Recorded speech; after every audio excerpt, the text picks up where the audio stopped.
ఈరోజు మనం గుర్తుపెట్టుకోవాల్సింది విలువ అంటే వినియోగ అర్హత, ఉపయోగం ఉండాలి విలువ అంటే, అవునా కాదా? అదే సమయంలో మీరు ఒకటి గుర్తుపెట్టుకోవాలి, లోహాలు ఉంటాయి,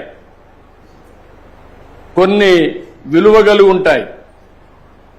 మీరు ఇంకా చదువుకుంటా ఉంటే నాలెడ్జ్ని పెంచుకుంటూ పోతే మీకు అనేక విషయాలు తెలుస్తూ ఉంటాయి. ఈరోజు రాళ్ళు రెప్పలు ఉంటాయి, అందంగా ఉంటాయి, దానికి విలువ ఉండకపోవచ్చు, కానీ రెండూ కూడా ముఖ్యమైనటివి. మానవ సహజ వనరుల్లో ఇంకొక విధంగా అవసరాలు తీరుస్తాయి. ఇప్పుడు రాయి ఉంది, మీకు ఉపయోగపడదు, కానీ రాయి వల్ల ఏమవుతుంది, కంకర తీస్తారు, అక్కడ కూడా ఉపయోగపడుతుంది. ఈ విధంగా వనరులుగా పరిగణిస్తాం. సమయాన్ని బట్టి వనరుల యొక్క విలువ పెరుగుతుంది, అవునా కాదా?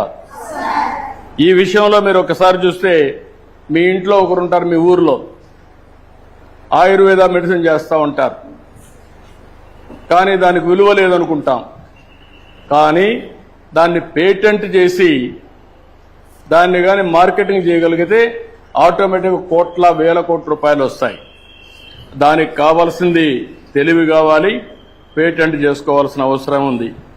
అంటే దీన్ని బట్టి మీరు అందరూ ఆలోచించుకోవాల్సిన పిల్లలు, సమయం, సాంకేతికత అనేటి వస్తువుల్ని వనరులుగా మార్చి రెండు ముఖ్యమైన అంశాలు. ఇలాంటివి మనం ఆలోచించినప్పుడు మీరు చాలా సమస్యలు చూస్తూ ఉంటారు, సమాజంలో చాలా వనరులు చూస్తూ ఉంటారు. ఆ వనరుల్ని మీరు నెక్స్ట్ లెవెల్కి తీసుకపోతే దానికి కావలసిన జ్ఞానం కావాలి, చదువు కావాలి, ఇన్నోవేషన్గా తయారు కావాలి. అప్పటికే